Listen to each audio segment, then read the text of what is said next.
নমস্কার বন্ধুরা, আবার সবাইকে স্বাগত আমার চ্যানেলে। তো যারা টেট পরীক্ষার জন্য প্রস্তুতি নিচ্ছ তাদেরকে অবশ্যই আগে নিজেদের মনকে স্থির করতে হবে এমনভাবে, যা এপিজে আব্দুল কালাম আমাদের বলে গেছেন, যে স্বপ্ন কিন্তু সেটা নয় যা তুমি ঘুমিয়ে দেখছো, স্বপ্ন কিন্তু সেটাই যা তোমাকে ঘুমোতে দিচ্ছে না।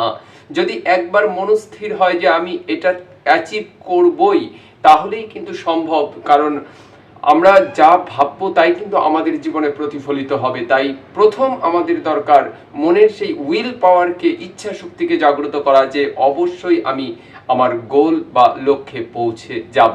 তো তার জন্য যে সমস্ত প্রস্তুতি প্রয়োজন এবং তার যে দিক নির্দেশ প্রয়োজন, সেই ক্ষেত্রে হয়তো বা ইউটিউবের বিভিন্ন চ্যানেলগুলো তোমাদের সাহায্য করতে পারে। কিন্তু কেবলমাত্র ভিডিওর উপর নির্ভর করে কিন্তু একটি চাকরির পরীক্ষা উত্তীর্ণ হওয়া সম্ভব নয়।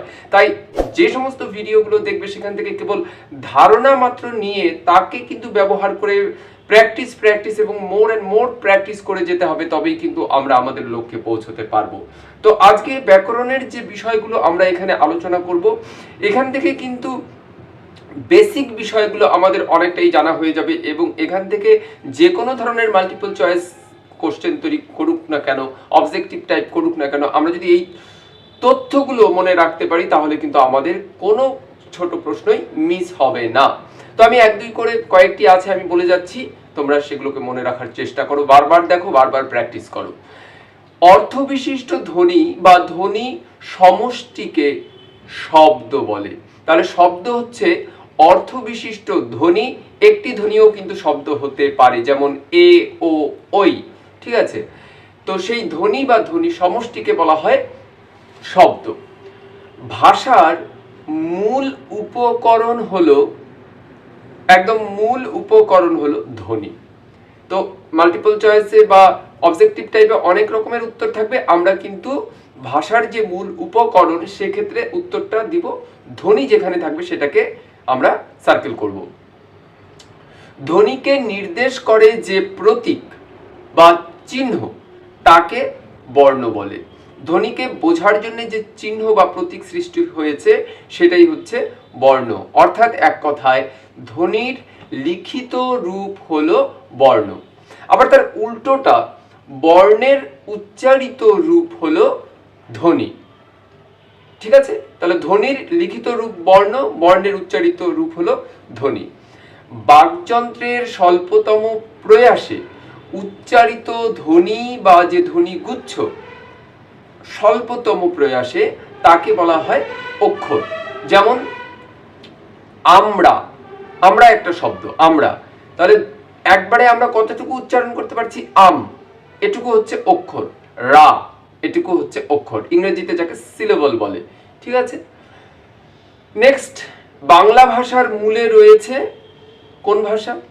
আর্য ভাষা। বাংলা ভাষার মূলে রয়েছে আর্য ভাষা। প্রথম বাংলা লিপির নমুনা পাওয়া গেছে যে বইতে, বাংলা লিপির প্রথম যে নমুনা পাওয়া গেছে, ভুলে গেলে চলবে না, বাংলা ব্যাকরণের কথা বলা হচ্ছে না, যে হালহাডের সে ব্যাকরণের বই সেটা না, অক্ষর লিপি প্রথম যেখানে পাওয়া গেছে সেই বইটির নাম কিন্তু চায়না ইলাস্ট্রেটা। চায়না ইলাস্ট্রেটা। প্রথম নমুনা বাংলা অক্ষরের নাম কি দেওয়া হয়েছিল? নামটা কিন্তু অদ্ভুত, আমাদের মনে রাখতে হবে, আলফাবেতুম বেঙ্গালিকুম। আলফাবেতুম বেঙ্গালিকুম। ঠিক আছে, বিখ্যাত বাঙালি ব্যক্তি, এর নামটা কিন্তু আমাদের মনে রাখতে হবে। বিখ্যাত বাঙালি ব্যক্তি যিনি বাংলা ধাতব অক্ষর তৈরি করেছিলেন।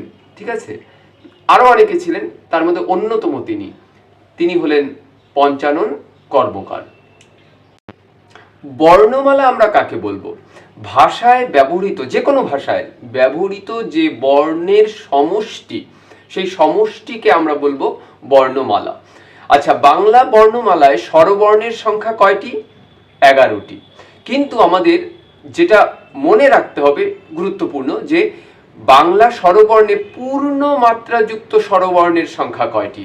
পূর্ণ মাত্রা, এভাবে কিন্তু আমাদেরকে অনেক সময় টেন্সড করে ফেলে, কনফিউজড করে ফেলে। তাই আমরা সূক্ষ্ম বিষয়গুলো মনে রাখবো যাতে আমরা একটা প্রশ্ন মিস না হয়। পূর্ণ মাত্রাযুক্ত স্বরবর্ণের সংখ্যা হচ্ছে 6টি। অর্ধমাত্রাযুক্ত স্বরবর্ণের সংখ্যা শুধুমাত্র একটি, রি। ঠিক আছে, আর মাত্রাহীন, একেবারেই মাত্রা নেই, এরকম স্বরবর্ণের সংখ্যা হচ্ছে 4টি। এরকম স্বরবর্ণের সংখ্যা হচ্ছে 4টি, এ, ওই, ও, ঔ। আর ব্যঞ্জন বর্ণের মোট সংখ্যা হচ্ছে 39টি।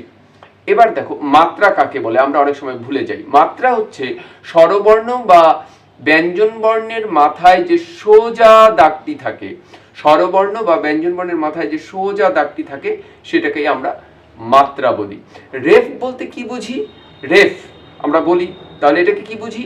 হসন্ত যুক্ত র, বয় শূন্য র। বয় শূন্য রর সঙ্গে হসন্ত যুক্ত হলে তখন আমরা শব্দের ক্ষেত্রে রেফটাকে ব্যবহার করি। ধ্বনি উৎপন্ন হতে কয়টি প্রত্যঙ্গের প্রয়োজন? অনেকেই আমরা ভুল করে ফেলি, একটি বলে ফেলি, শুধুমাত্র বাকযন্ত্র বলি, হবে না। 2টি প্রত্যঙ্গের প্রয়োজন, এক হচ্ছে বাকযন্ত্র, দ্বিতীয় হচ্ছে ফুসফুস। ফুসফুস এবং বাকযন্ত্র এই 2টি প্রত্যঙ্গের সমন্বয়ে ধ্বনি উৎপন্ন হয়। আচ্ছা, স্বরবর্ণে নেই কিন্তু স্বরধ্বনি হিসেবে আছে এমন একটি ধ্বনি, স্বরবর্ণে নেই কিন্তু ধ্বনি হিসেবে আছে, সেটি হচ্ছে এ, অয় জফলা আকার এ। এটা সাধারণত আমরা এ যে স্বরবর্ণ আছে এর আরেকটি উচ্চারণের ক্ষেত্রে ব্যবহার করি। যেমন এ যখন থাকে তখন আমরা বলি কিরকম, এর উচ্চারণ এই হয় একটি, কিন্তু যখন আমরা বলবো একজন, এটি কিন্তু এ হিসেবে উচ্চারিত হচ্ছে। তাহলে এ ধ্বনিটা রয়েছে বাংলায়, কিন্তু এর কোনো স্বর বর্ণ বা বর্ণ তৈরি হয়নি। এটা কিন্তু আমাদের মাথায় রাখতে হবে। তো যাই হোক, এখান থেকে একটা সাধারণ ধারণা আমি দিয়ে দিলাম যে কি করে পুঙ্খানুপুঙ্খ একটি টপিককে আলোচনা করা যেতে পারে এবং এখান থেকে কতভাবে কোশ্চেন তৈরি করা যেতে পারে। এরপর প্রত্যেকটি চ্যাপ্টার কিন্তু নিজেরা খুঁটিয়ে খুঁটিয়ে প্রশ্ন তৈরি করার চেষ্টা করবে এবং এইভাবে তথ্য সূত্র আকারে তোমরা খাতায় লিপিবদ্ধ করবে, লিখবে এবং সেগুলোকে প্র্যাকটিস করবে। আশা করছি প্রত্যেকেই তোমরা যারা এই ভিডিও দেখছো তোমরা সফল হবে এবং বেস্ট অফ লাক।